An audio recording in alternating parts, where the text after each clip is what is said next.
against hundreds of millions of people, which impacted their access to food, to medicine, to other necessities, and it led to extraordinary protests inside the country, despite the risk of near certain punishment. And in Hong Kong, the dismantling of democracy continued, as journalists and activists were convicted of sedition and violating the national security law. In one of the most absurd Orwellian cases this year, 5 authors, who are in fact speech therapists, were sent to prison for sedition. Their crime? Publishing children's books about sheep trying to hold back wolves from their village, an allegory about Hong Kong and the Beijing government. As discomfort grows with China's repression and the retaliatory trade practices, many Western governments have sought to diversify their trade markets away from China and have particularly been on a charm offensive with the Indian government. But they should not overlook how India, under Prime Minister Modi, has also seen many similar abuses, the systematic discrimination against religious minorities, especially Muslims, the stifling of peaceful dissent, the use of technology to suppress free expression and tighten its grip on power. In Afghanistan, the Taliban unfortunately have been more interested in persecuting women and jailing journalists than in addressing Afghanistan's severe economic and humanitarian crisis. It's no longer possible in Afghanistan for girls to go to school past grade 6. Women are now even banned from working for NGOs. They were already banned from most government jobs, including teaching. And this will make it even harder for most urgent humanitarian assistance to be delivered. Muslim majority countries and democracies like Indonesia need to keep speaking up for women in Afghanistan and make it clear to Taliban authorities that at a bare minimum, they need to let women and girls learn, work, and move about freely. In Myanmar, well, it's been nearly 2 years since the coup, and the junta continues to commit crimes against humanity and war crimes with impunity, jeopardizing the lives and freedoms of millions of people of Myanmar and posing a threat to the entire region. Myanmar's security forces have arbitrarily arrested more than 16,000, killed at least 2,300 since the coup, according to the NGO Assistance Association for Political Prisoners. And they even brought back the death penalty last year for the first time in more than 3 decades. But ending Myanmar's litany of abuses requires action, not just words. Which brings us to Indonesia and why we are holding this press conference here in Jakarta. As you saw in the video, the theme of this year's World Report is really about presenting a new model for global leadership in the world, and that all governments, big and small, have a responsibility to stand up and protect rights both within and across country borders. This is an opportunity for Indonesia to step up. We see Indonesia keen to play a greater role in world affairs, successfully chairing the G20 last year, and this year we urge Indonesia to use the ASEAN chairmanship effectively to resolve the crisis in Myanmar. The world's response to Russia's invasion of Ukraine shows what is possible when governments work together. But the people of Afghanistan and Myanmar, quite rightly, ask, where was the international community's conscience when their daily lives were shattered and their democratically elected governments overthrown? As chair of ASEAN, Indonesia should take steps to hold the Myanmar junta to account for its failure to implement the 5-point consensus, which was agreed in April 2021. Over the past 20 months, the junta's stubborn resistance to implementing the 5-point consensus really puts ASEAN's credibility on the line. Rather than halting attacks, as called for in the 5PC, the junta has merely ramped up its abuses. Last October, ASEAN agreed to set clear benchmarks for implementation of the 5-point consensus and said that foreign ministers will monitor progress. Indonesia, as ASEAN chair, should take the lead in a review of the Myanmar junta's lack of compliance with the 5-point consensus. Now, this is consistent with Article 20 of the ASEAN Charter, and ASEAN should consider suspending Myanmar for its repeated failure to uphold the bloc's commitment to a people-oriented, people-centred ASEAN. This year will be critical. as the Myanmar junta says that they will hold sham elections, and ASEAN should give no legitimacy to this charade. Instead, Indonesia should be working with a smaller group of like-minded governments to take concrete measures to stop the junta from violating the rights of its citizens, and tell the junta that there will be no support for any elections until all political prisoners are freed and there is a genuine commitment to restore the democratically elected government. Inaction not only prolongs the suffering of people from Myanmar, but it also affects other ASEAN nations. In recent weeks, we've all seen the boats of Rohingya refugees that have washed up on the shores of Indonesia's Aceh province or pushed back from Thailand and Malaysia. A regional solution that holds the junta accountable is the only long-term solution. Most Rohingya want to go home, but they want safety, they want equal treatment, they want their land back, and they want the perpetrators of ethnic cleansing and acts of genocide held to account. My colleagues will have more to say on Indonesia's domestic situation, and particularly the comments yesterday by President Jokowi acknowledging past abuses, which was a significant step. But what we need now going forward is proper accountability for the victims of those abuses, and a genuine commitment going forward to safeguarding human rights for everyone. Thank you. Thank you very much, Elaine. Now we're going to turn the floor over to our senior researcher for Indonesia, Andreas Harsono, who's going to speak about the situation in Indonesia. Terima kasih, Kun Phil. These are the summary of what happened last year in Indonesia. Of course, Indonesia was in the spotlight during last year, hosting the G20 summit in Bali amid international tension caused by the war in Ukraine and also friction between the US and China. Last year, the Indonesian government frequently violated basic civil and political rights, especially of minorities based on religion, ethnic, social, gender, and sexual orientation grounds.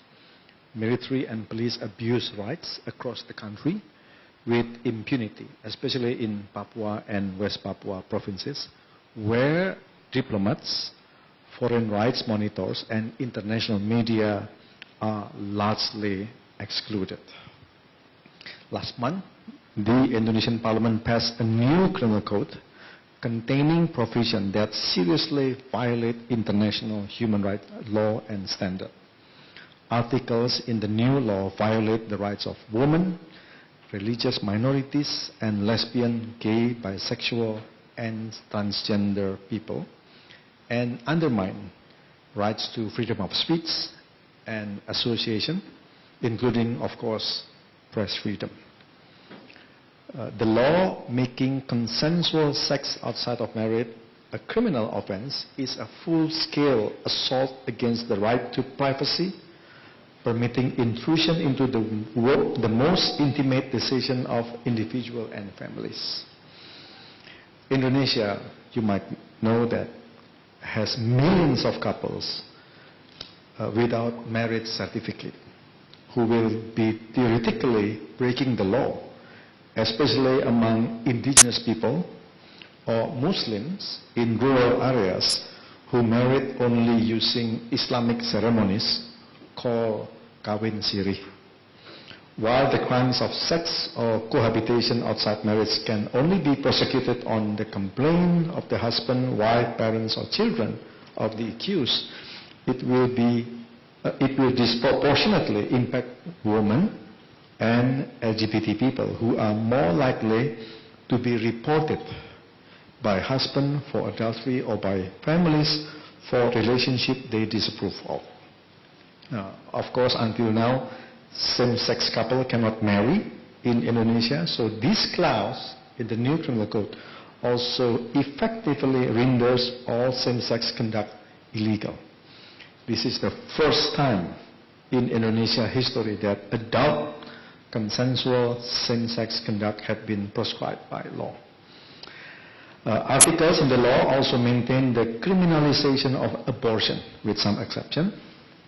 Such provision violate women's and girls' rights to comprehensive and inclusive sexual and reproductive health education and information.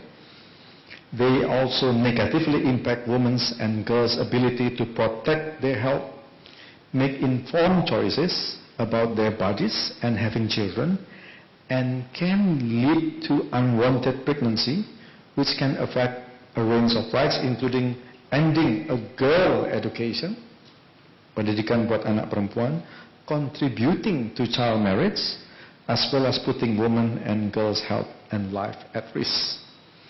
The new criminal code also increase the blasphemy part from 1 to 6 article, albeit with a shorter jail term providing a maximum 3 years for blasphemy, and for the first time include an article outlawing leaving a religion or a belief as apostasy.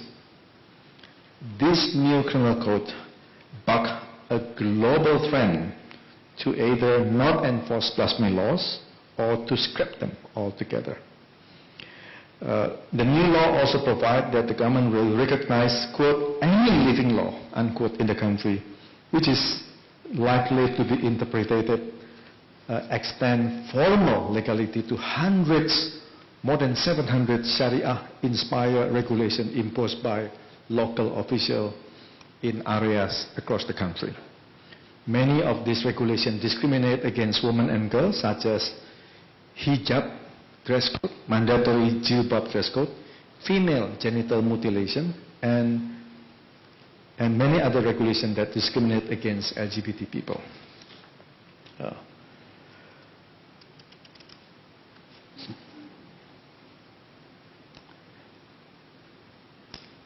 The report also revealed that the Indonesian government is failing to protect the rights of communities living on near land allotted to companies' commercial agriculture, palm oil mostly. Human Rights Watch documented the upheaval brought on affected communities by long-running conflict between companies and rural communities, and the Indonesian government failure to protect the rights of these communities, mostly on the outer island, and ensure they have access to land to sustain their livelihood. Papua is still a problem. It is still restricted for international monitors. There was a rarely used human rights trial against a surgeon over the killing of 4 indigenous Papuan teenagers last year, but that particular surgeon was acquitted. Expressing views in support of Papuan self-determination continues to be severely restricted and punished in West Papua and other parts of Indonesia. Disability rights. In Indonesia, people with real or perceived psychological disabilities continue to be shackled, chained, or locked in confined spaces. It is called pasung in Bahasa Indonesia, due to social stigma as well as inadequate support and mental health services in Indonesia. The UN Committee on the Rights of Persons with Disabilities expressed grave concern over the ongoing pasung practices in Indonesia. Last but not the least, Indonesia is one of the world's top 10 emitters of greenhouse gases. It is contributing to the climate crisis, taking a mounting toll on human rights around the globe. Estimates by Global Forest Watch indicate a downward trend in forest loss in 2021, the most recent available data, despite the government ban on primary forest clearing since 2011. The latest data indicates Indonesia lost 203,000 hectares of primary forests by 2021. Thank you, Phil.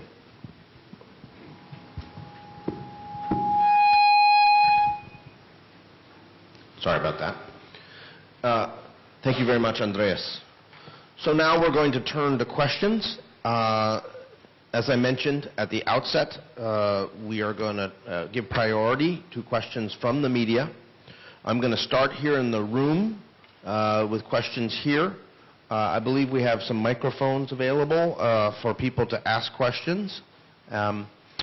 if you have a question, please indicate your name, your media affiliation, and which of the panelists you are actually directing the question to, so that we're able to respond as quickly and effectively as possible. So the floor is open now. Please put your hand up and indicate if you'd like to ask questions.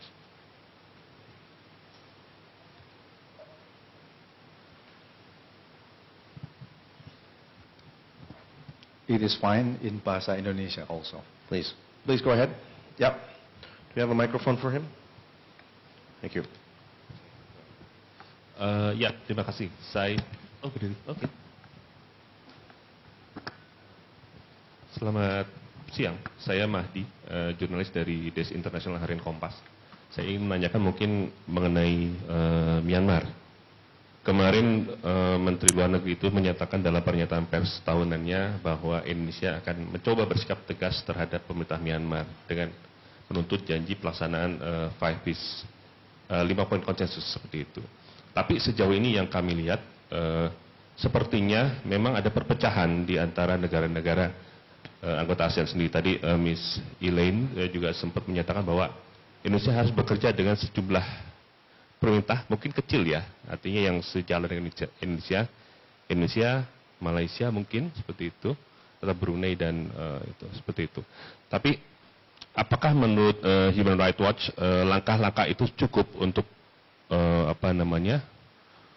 untuk paling tidak mengakhiri kekuasaan junta di Myanmar? Karena menurut saya juga sejauh ini tidak ada special envoy yang memang diminta khusus untuk menangani masalah Myanmar. Jadi saya ingin minta pendapat dari panelis di depan. Terima kasih.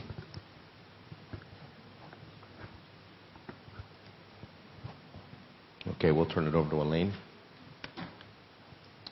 Yeah, I'll start and feel free to add anything on. But yes, I mean, I think we met earlier with the Indonesian government this week, and we hope that the special envoy will be appointed without delay. I know there was a press conference yesterday saying that the office of the special envoy will be overseen by the foreign minister. But there's no time to waste. I mean, the 5-point consensus was agreed in April 2021, and since then the situation has only deteriorated. So this is not just up to ASEAN. I mean, I think it was real progress, actually, that we saw the UN Security Council adopt, for the first time, a new resolution. And it's not easy, as we know, to get a UN Security Council resolution when countries are able to veto it, like China and Russia. So I think that shows that amongst the international community, there is real growing concern about the failure of the existing measures to hold the junta to account. A number of Western governments have imposed concrete measures, targeted sanctions against Myanmar generals and against Myanmar-owned, military-owned enterprises. But those sanctions will only be effective if they're broader and if other governments also commit to enforcing those sanctions. So, we need more targeted sanctions. We need to cut off the supply of revenue to the junta. We also need to cut off the supply of weapons to the junta. We need a UN arms embargo. Sadly, that was not included in the resolution. But, as far as ASEAN is concerned, the principle of ASEAN centrality can't simply be an excuse for the Myanmar junta to continue to, supposedly engage with envoys and receive guests, but make zero progress on the 5-point consensus. So now is really the time for action. And so it is up to Indonesia, Malaysia, Singapore, the Philippines, the countries that have been speaking out more about this crisis, to work together and take some real concrete steps. Jakarta is the first stop on my visit of Southeast Asia. I will subsequently be meeting with officials in Singapore, in Kuala Lumpur, and also in Bangkok, because all of these countries are really key, I think, and need to take more concrete action if this crisis is going to be resolved. Phil, do you want to add anything? Yeah. I would just add that the principle of ASEAN centrality, which has been continually brought out by the European Union, by the United States, Canada, and others, also presumes that ASEAN can reach a consensus. And right now, ASEAN is really split right down the middle. with the Mekong countries being much more aligned with the military junta in Myanmar versus the maritime countries led by Indonesia, which are seeking more pressure. It was very disconcerting several weeks ago to see the Minister of Foreign Affairs in Thailand invite the Minister of Foreign Affairs of Myanmar to a meeting which other foreign ministers from Laos and Cambodia and the Deputy Foreign Minister of Vietnam attended. That kind of undermines the effort to put more pressure on Myanmar, and it sends the wrong signal. And so I think it's very important for countries like the United States, the EU and its member states to really do a gut check with Thailand. What are you on about here in terms of the Myanmar junta and the policy towards Myanmar? Are you going to stand up for human rights? Are you going to stand up for democracy? We have several questions online. While the folks in the audience are considering their next questions, I'm going to read some of these which have been relayed to me. The first one from the Jakarta Post, which is heading towards Andreas. Yvette Tanamal of the Jakarta Post says, I'd like to ask a question about the key international actors section of the Indonesia's report. Under the section, 3 foreign affairs instances were mentioned: Jokowi's meeting with Putin last year, ASEAN's sluggish progress with the 5-point consensus, and Indonesia's vote against discussing Xinjiang. The Foreign Ministry has made clear their non-aligned free and active politics. They are willing to negotiate with all parties and reluctant to discuss issues they perceive to be political in nature, and that this is a reflection of that. How do you respond? How do geopolitics, rivalries, tensions complicate the collective effort to tackle human rights abuses?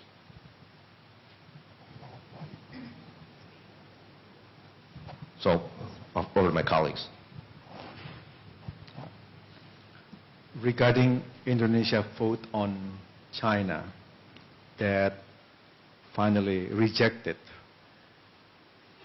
a discussion, a deliberation of the UN Human Rights Report on Xinjiang, we were talking with the Indonesian Ministry of Foreign Affairs about that.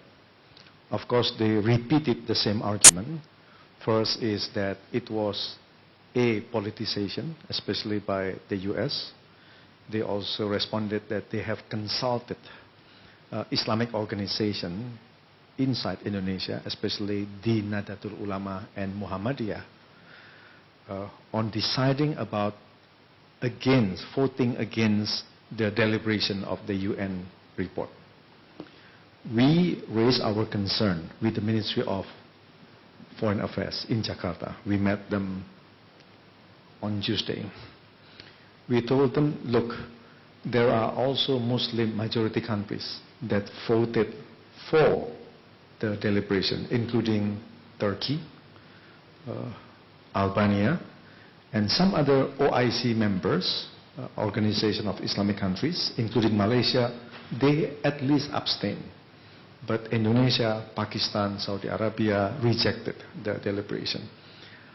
We, just like what Elaine mentioned, but the vote was pretty narrow, and it was the first time ever that China was being debated with that narrow margin of rejection. Elaine, would you please?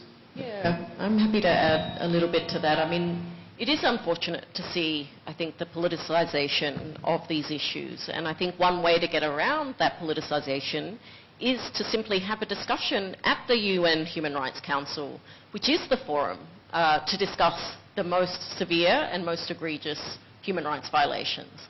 And that's all the resolution was about. It was merely to table a debate and a discussion about the UN report. It wasn't to endorse the report in any way. And that is why I think it's just so disappointing that Indonesia voted against that resolution. I mean, if Indonesia has, a non-aligned foreign policy, then I think abstention would have been something that we certainly would have expected from Indonesia, and which was the response we saw from Malaysia. That said, I really think that, failing to use the avenues of accountability that are there at the UN, like the Human Rights Council, to address these abuses will not help, actually, with the politicization of these issues. So if we really want to see progress, then we need to see it through forums like the UN Human Rights Council, where the members are voted on to the Council. And I think, we really want to see Indonesia, adopting a principled, consistent position when it comes to human rights. And so not only standing up, for the rights of Palestinians, or sometimes for the rights of the people of Myanmar in their support for the work on the Rohingya, but also, where crimes against humanity are being committed by more powerful actors and more powerful governments, like the Chinese government. Thank you. Any more questions in the room? Seeing none, I've got another question from online. This is connected. This is from YT Mak of Radio France International, reporting from Hong Kong. They ask, may I know, it seems that China is leading countries from Asia and Africa, which human rights has been suppressed, to stand against the West. Do you agree with this observation? And if so, how would it affect the human rights situation in China, Hong Kong, as well as the world? And two, do you see a slowdown of the suppression of human rights in Hong Kong, since the leader both of China and Hong Kong stressed more on maintaining the international status of Hong Kong? Yeah, I'm happy to take that question. Thank you for the question. I mean, yes, I think we are seeing a more assertive and aggressive foreign policy from China.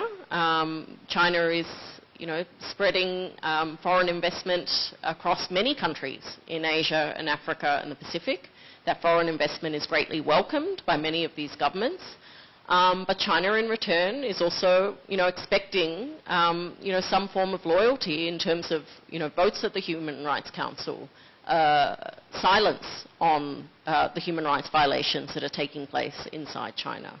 And that clearly, isn't acceptable. We see many governments, still willing to criticize other powerful countries from whom they receive foreign investment and have significant trade ties. But when it comes to China, but precisely because of the Chinese government's unwillingness to accept any external criticism for its policies, the situation is quite different. But I think what we have seen at the international level is actually this growing coalition of governments that are now willing to speak up about the lack of accountability for abuses in Xinjiang. So the first time that there was a joint statement at the Human Rights Council on China, no government would actually read that statement. And it was only a dozen governments, mainly all Western governments. The last statement at the Human Rights Council, I believe it was 47 governments from every region around the world. So, I think the opposition and the concern about the lack of engagement and accountability of these issues is really growing. And I think that this is where we want to see broader-based coalitions, because I think that is where it will be most effective in holding the Chinese government to account for its abuses. Just having a look at the second part of the question. Do you see a slowdown of suppression in human rights in Hong Kong? Well, no. I think what we've seen is because of the impact of the national security law, we've seen convictions of journalists, of high-profile leaders and activists, people like Jimmy Lai, which has had a really chilling effect, frankly, on free speech and freedom of expression in Hong Kong. And so has really, neutered the democratic movement in Hong Kong. And that is really of concern. I mentioned one of the cases that, I think really just demonstrates the complete absurdity and complete intolerance for criticism. But, I think also what has happened in Hong Kong has really led to, an unusual sort of coalition of young protesters across countries in Asia who have expressed solidarity. They're known informally as the Milk Tea Alliance. But what we are seeing now is that, young protesters, whether it's in Thailand, whether it's in Myanmar or Cambodia, have also learned and gained courage and inspiration from the young protest leaders in Hong Kong. And so I think, that thirst and demand for change from young people is, probably the message of hope that I see from our World Report, because it shows that despite the immense crackdowns, despite all of the risks, that people are still yearning for change and are willing to take enormous risks in order to be a part of that change. Okay. Questions in the room? Yes, please. Can someone provide a microphone, please? Kindly introduce yourself. Associated Press. Is that, Check.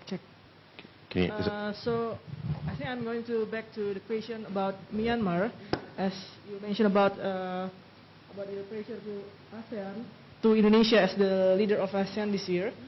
So how optimistic that for you to see Indonesia will solve the problem in Myanmar? Do you think that Indonesia may rise the challenge to solve it or not? Thank you. Thank you for the question. I mean, I hope Indonesia will rise to the challenge, because I think, we're about to see the second anniversary of the military coup in Myanmar. And things have gotten worse, not better, in those past 2 years. So, I think ASEAN has been very patient with the junta. They have, exhausted, I think, a lot of the opportunities for dialogue. And instead, we've seen the junta really use that process of the 5-point consensus simply to kick the can down the road. And, they're hoping that the international community will lose interest. So in terms of, whether Indonesia will rise to the challenge, I certainly hope that they do. I think, we are looking to Indonesia for leadership at this time. We know that Indonesia, wants to be a respected voice in the international community as a Muslim-majority democracy. And we need countries like Indonesia to rise to that challenge and to play that role. And so I think this is the perfect opportunity this year as the chair of ASEAN to take that forward. Will it be easy? No, of course it will not. Not knowing, knowing that, the governments that are within ASEAN, knowing, the principles of non-interference, knowing that there will be, and there has been a lot of pushback from Myanmar junta authorities. So to do this, I think it will require, really, a lot of attention from Foreign Minister Retno Marsudi and from the Indonesian government. And I really hope, for the sake of the people of Myanmar, that Indonesia does rise to that challenge. okay, we have another question online. This is from Jodes Gavilan from Rappler in the Philippines. President Ferdinand Marcos has repeatedly said and assured international bodies that human rights is a priority under his administration. But as you've indicated in your report, there is still much to be done. In the list of things he should do, where should holding former President Rodrigo Duterte accountable and responsible for the massive killings under his watch be placed? Should this be a priority? What's the implication if this continues to be ignored? Well, I'll have a go at answering that question. But Phil, I think since you supervise the Philippines, also please weigh in. I mean, I think, we have seen other crimes against humanity committed, within the ASEAN region. We talked a lot this morning about Myanmar, but also the killings of thousands of people in the Philippines under Duterte's war on drugs is also a crime against humanity. And there has been no accountability for that. I mean, we know that the International Criminal Court was so concerned about this that they opened an investigation into these killings. And that investigation has been allowed to proceed, even though Duterte tried to, withdraw from the Rome Statute. We know that that is still underway. So, if the Marcos government is actually serious about addressing human rights concerns, then there needs to be accountability for all of these extrajudicial killings that have occurred in the Philippines. And so, it's not going to be easy, but, I think that this does need to be a priority for the Marcos administration. Phil, do you want to add something in? It's a huge priority for the Marcos administration. This is the biggest issue in human rights in the Philippines. And what we have seen is literally a handful of cases where a prosecution has taken place. Despite claims from the Marcos administration that they care about this, in fact, they're not really doing anything to stop it. And the actual order which initiated the war on drugs, is still in operation in the Philippines.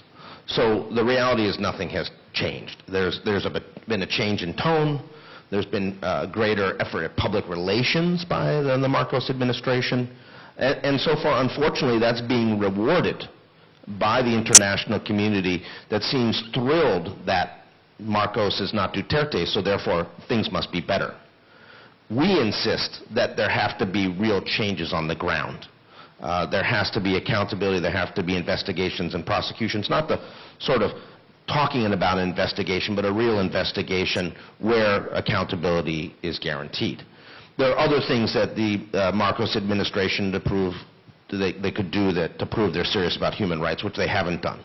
They haven't appointed serious commissioners on the Commission on Human Rights. We have one chairperson and one commissioner. The rest of the seats are all still vacant.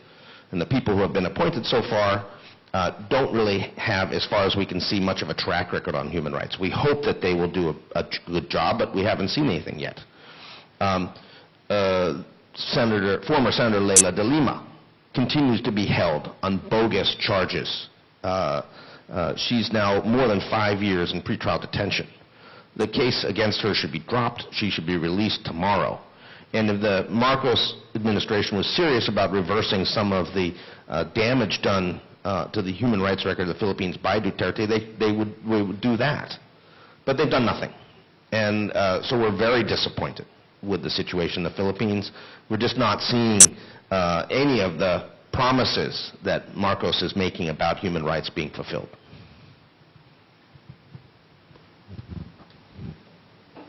Questions in the room? Yes, please. Oh, well, we have people online though, so we need to ask you to use the microphone. Over here, yeah. Mustafa Margadi, NOS News, Dutch Public Broadcasting. I think this question is going to be aimed at Andreas and Phil. We've touched upon the Rohingya situation. Could you explain to me why there's no cohesive plan from countries surrounding the Gulf of Bengal and the Andaman Sea to set up a search and rescue structure to save people who are there floating for a month, sometimes 40 days? And what role can Indonesia play as the head of ASEAN and the country that has been getting the bulk of the Rohingya these last 2 months? Thank you very much. You know, it's shocking that now, almost 8 years after the 2015 boat people crisis, we still have Rohingya refugees in boats floating away on the high seas to their deaths. We just saw the UNHCR come out with a statement a week or so ago stating that they think that a boat with more than 180 people have been lost, have disappeared. You know, it's shocking that this is continuing to happen. And we continue to have both frontline states like Thailand and Malaysia actively pushing off boats, sending them back out to sea. Indonesia deserves credit for being willing to bring some of these boats ashore.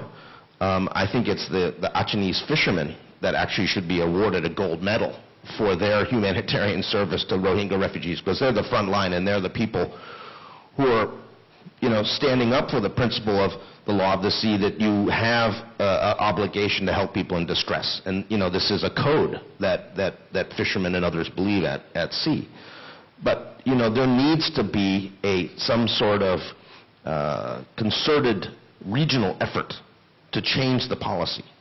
We raised this issue with other diplomats in Jakarta about, for instance, the Bali process, which is supposed to be dealing at a regional level with issues of trafficking and people's migration.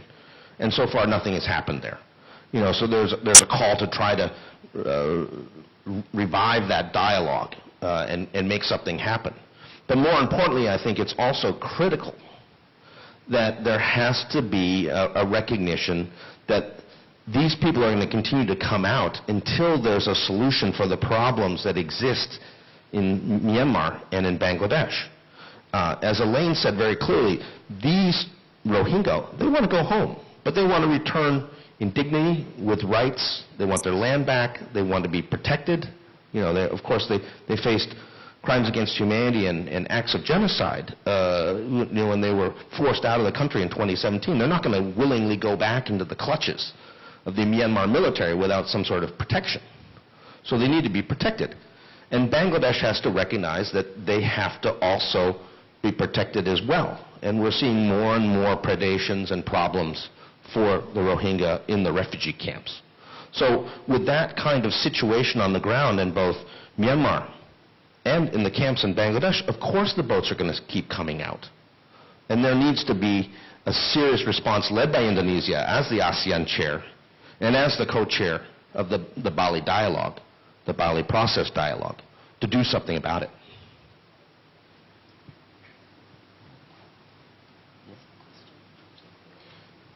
We have a question here, another one online. This is from Swee Wee from the New York Times. You noted that President Jokowi's acknowledgement of gross human rights violations over the past decades was significant. Why do you say this is significant? Do you think the government would hold anyone accountable for the abuses and the victims to be given any restitution? Thank you. I mean, I'll start, and then Andreas, I think you add some more. But I mean, I said it was a significant step forward, largely because for so many years in Indonesia, despite, you know, the record and the information about these abuses, we have seen complete denial. We've seen a wall of silence about these abuses and an unwillingness to acknowledge that they took place. But, you know, simply, you know, acknowledging and apologising for past abuses that occurred more than 20 years ago is not adequate. It's not sufficient. We need to see that there is genuine accountability taken. We want to see the perpetrators of these abuses prosecuted, and the victims of these abuses have suffered already for so many years. It's taken them such a long time. You know, why should they have to wait for 20 years to hear this apology from an Indonesian president? So this is really the first step. And Andreas, maybe you want to say a bit more about, you know, what should come next. My first reaction when listening to President Jokowi's speech yesterday was, this is too little, too late. I'm not saying that this is wrong. I believe that this is the right step forward, but it is too little, too late. Why too little? President Jokowi mentioned 12 cases. If you take a look at the list, it includes 1965, a major mass killing in Indonesia, the mother of all mass violence in Indonesia. Kill at least between whatever version that you believe, 760,000, according to the Sukarno government, kill, or a military, an army general, 3 million killed. That is a major, major killing. But if you take a look at the remaining 11 cases, they happen one in Sumatra, Lampung, and then some in Papua, Wasior and Wamena, and Aceh. I said that it is too little because from Sabang to Merauke, from Aceh to Papua, there are mass killings. There are mass killings. President Jokowi did not mention Kalimantan, the killing of ethnic Chinese between 1967 until 1969. The killing of ethnic Maduris. At least 6,500 were killed between 1997 and 2001, beheaded. I tried to find ethnic Maduris to find the mass grave. Of those at least 6,500 killed, only one mass grave was found. Biak Maseka, 1998. Wamena Maseka, 1977. Ambon, Between 1999 and 2004, 10,000 killed.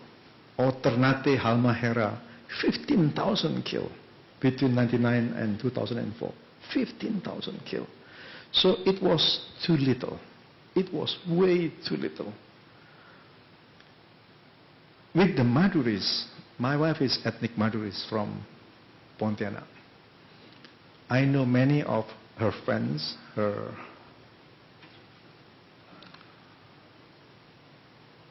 relative. They still,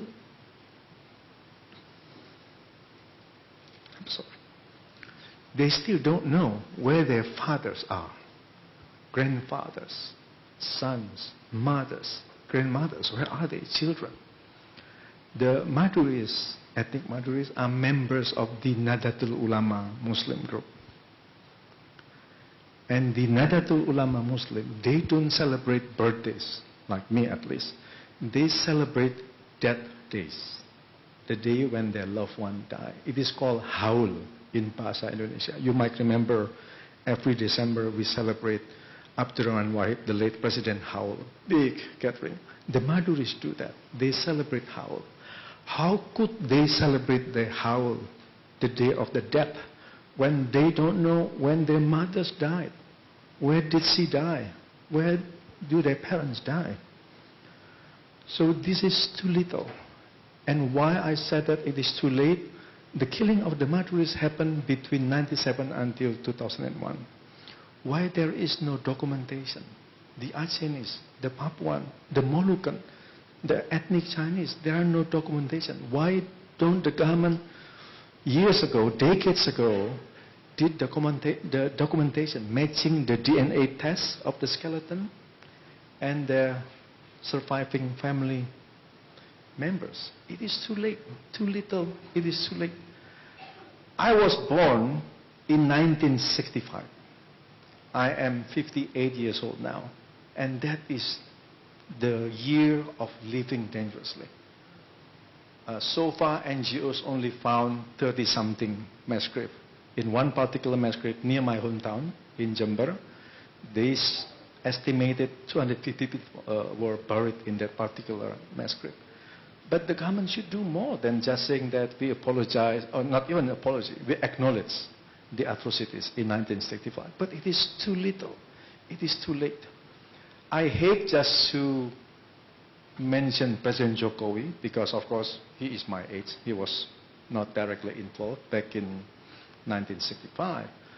But there are many perpetrators, very old, still alive, and many of their descendants are still alive, in power.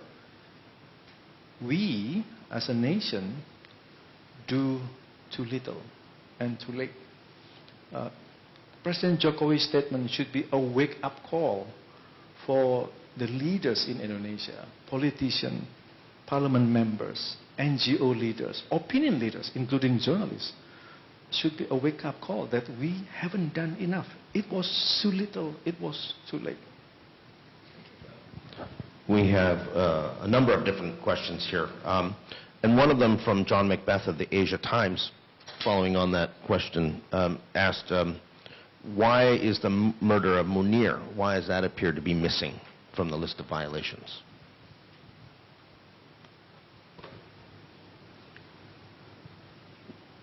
Well, I don't know. It's John Macbeth should ask President Jokowi himself why the murder of Indonesia leading human rights defender in 2004 was missing from the government report. But again, it reiterated my impression that it was too late, it was too little. There are so many people like Munir, local human rights defenders. The case of poet Wiji Tukul, missing in 1998, was probably covered in that apology because he was missing in between 1997 and 1998 with many other people who disappear. But not only Munir. There are many other local human rights defenders in Aceh, in Papua. They went missing in Bia, in Kalimantan, in Sulawesi, Poso, North Sulawesi, Northern Moluccas Island, Southern Moluccas Island, East Timor, Don't forget East Timor. There are still many human rights defenders who went missing, despite being reported by the UN-sponsored JICA report. Phil. Okay. Can I ask a follow-up question? Why do you think the statement came now?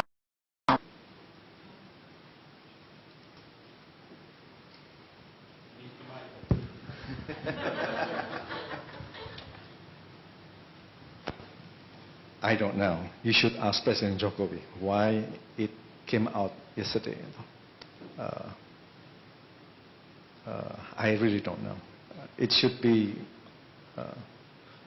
raised within the palace why President Jokowi did the ceremony yesterday at the palace. I really don't know.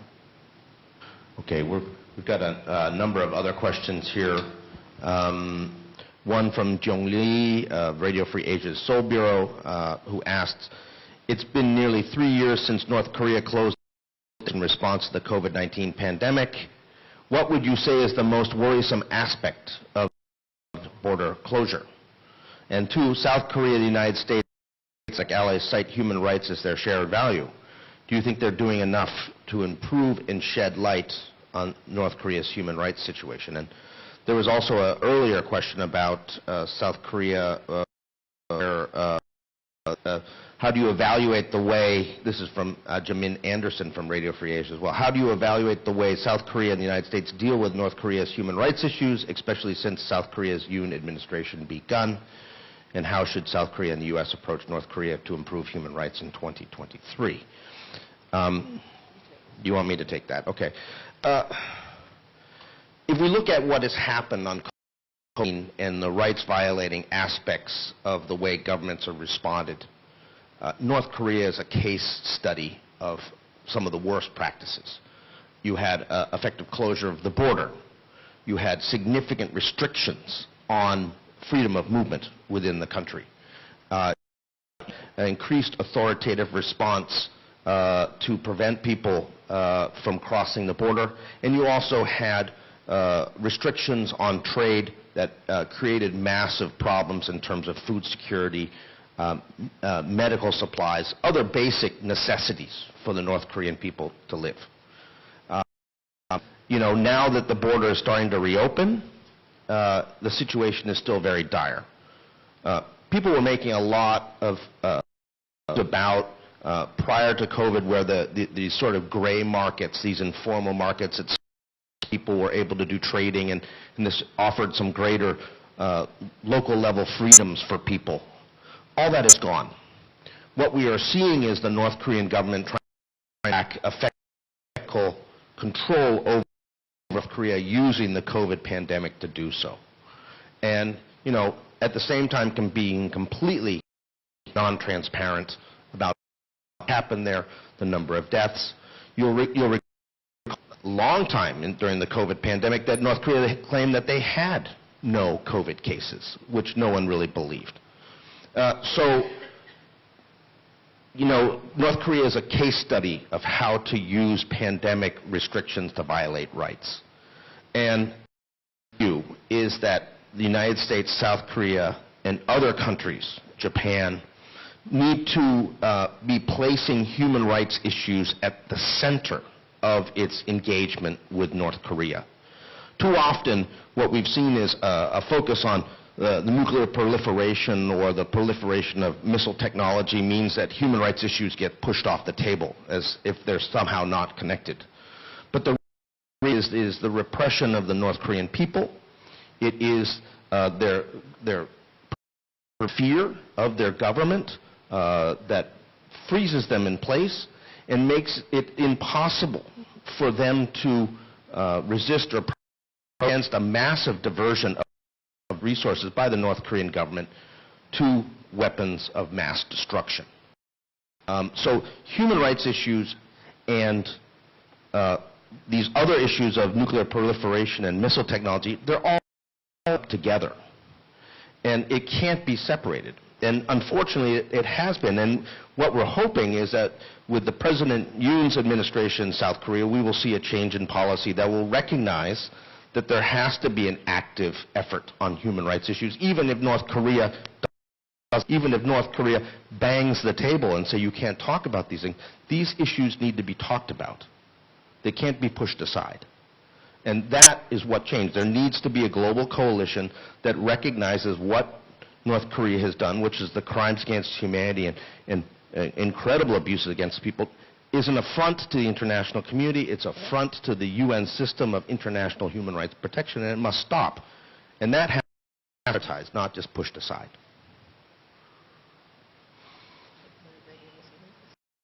We have questions from... Okay, yes, please go ahead.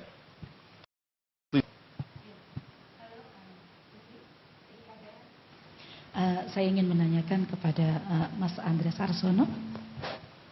Iya, tadi beberapa poin sudah disebutkan di dalam report untuk Indonesia. Ada beberapa isu yang disoroti seperti KUHP, juga disabilitas, dan anak, dan juga Papua. Kita sudah memasuki tahun politik hingga 2024. Yang ingin saya tanyakan, apakah ada kekhawatiran isu-isu yang diangkat dalam report ini akan dengan konstelasi politik di tahun 2024, dan apakah ada langkah-langkah yang bisa diambil dari sekarang untuk mencegah hal tersebut terjadi? Terima kasih.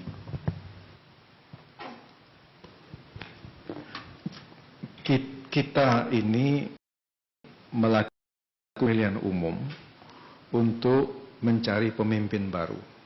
Mungkin menggantikan pemimpin yang lama atau mungkin mempertahankan pemimpin yang lama.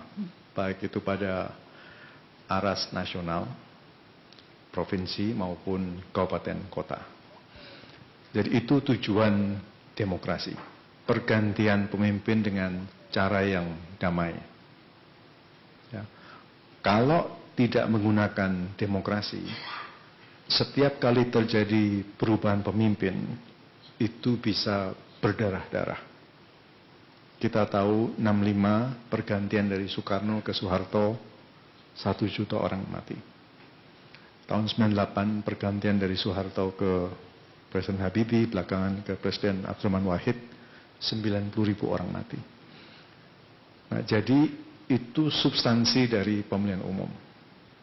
Nah, sekarang banyak orang di Indonesia itu takut bila terjadi pemilihan umum. Kenapa? Karena memakai sentimen-sentimen agama, sentimen-sentimen suku, ya, buat menggalang suara.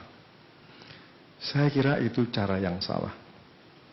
Saya kira politisi kita harus berani untuk beradu soal mereka menjadi pemimpin yang lebih baik, memperbaiki keadaan, mungkin dengan anggaran, mungkin dengan program-program, dan seterusnya, agar demokrasi di Indonesia makin bermutu. Menurut saya tidak boleh, ya, tidak perlu dilarang, tetapi tidak elok buat politisi berkampanye dengan menggunakan kebencian. Tidak elok. Saya harap tahun politik ini tidak ada satupun politikus dari Aceh sampai Papua, dari Miangas sampai Rote menggunakan kebencian buat mendapatkan suara. Karena itu akan merusak, menciderai demokrasi. Baik itu terhadap minoritas agama, minoritas gender, minoritas seksualitas, disabilitas, dan seterusnya. Tidak boleh. Saya selalu ingat sebuah kata yang bikin saya trauma itu. Kata itu dalam bahasa Madura artinya mateh kebih. Mateh kebih. Jadi pada tahun 99 sampai tahun 2001 ketika banyak orang Madura dibunuh, sebagian saya kenal, mereka selalu bilang dalam bahasa Madura tentunya, Mas Andreas, semua mati. Saudara saya semua mati. Kenapa? Karena waktu itu terjadi pergantian pemimpin dari gubernur sebelumnya menjadi gubernur berikutnya atau bupati dan wali kota. Berbahaya sekali menggunakan sentimen-sentimen kebencian, ya, di dalam pergantian pemimpin. Kita tidak boleh melakukan itu. Tapi saya tahu bahwa dilarang juga tidak mungkin. Ada kebebasan berekspresi yang secara ideal harusnya tidak membatasi berbagai macam sentimen ini ya di Indonesia. No. Tetapi ketika sudah ada kata bunuh, bakar, binasa, musnahkan, dan seterusnya, saya kira harus ada upaya-upaya yang serius buat menghindari visi kita menggunakan kata-kata yang kekerasan. Begitu, terima kasih. Thank you. We're getting down to it. Others are still coming, so we'll address a few more we close. Two questions on Wiseman, New Zealand. Both of these, I think, are for Elaine. First is the Australian Prime Minister is currently in Papua New Guinea. Signs that he will prolong the policy of refusing to let people arriving illegally by boat from settling in Australia. This comes as dozens of people are now in points of health. What does Watch say about his continued refusal to take them? Another more question about New Guinea. Given the election in last year, Human Rights Watch hope a New Guinea government. Yeah, policy processing implemented over well now. It's staying Australia's international rights reputation. I mean, it has placed people miserable on remote islands reason that people are not in Australia, and it has had impacts on the mental health of people that have been subjected to those cruel conditions. And I've seen it myself. I find it unacceptable that there are still today, years later, who are seeing their families who have missed out on work opportunities, study opportunities. There's 100 people in Papua New Guinea. Australian government deal with this. To bring Australia, they end up being. We know they end up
And I think it really speaks to the Chinese government's surveillance that there aren't photos and videos of horrendous abuses that are taking place in public places.